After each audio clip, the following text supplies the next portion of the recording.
rotating OPP. We're working on the sliding and rotating OP panel.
Works is that you have the rod that the panel's actually going to slide on.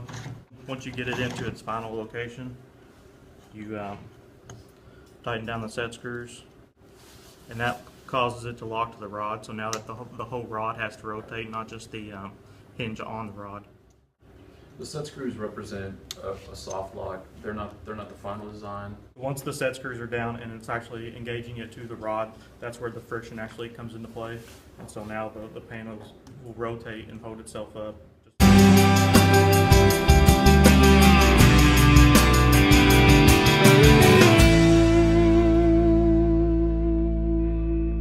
Alright, this is the rotating and sliding op panel. The panel needs to be able to be a friction hinge so that it supports its own weight. It requires 5 pounds max force to move it. And then it also needs to be able to slide 100 millimeters so that in final assembly they can put a regular box and save money on contamination because they want the final part to be over to the left 100 millimeters. And like I said, it needs to have the friction hinge so that it holds its own weight.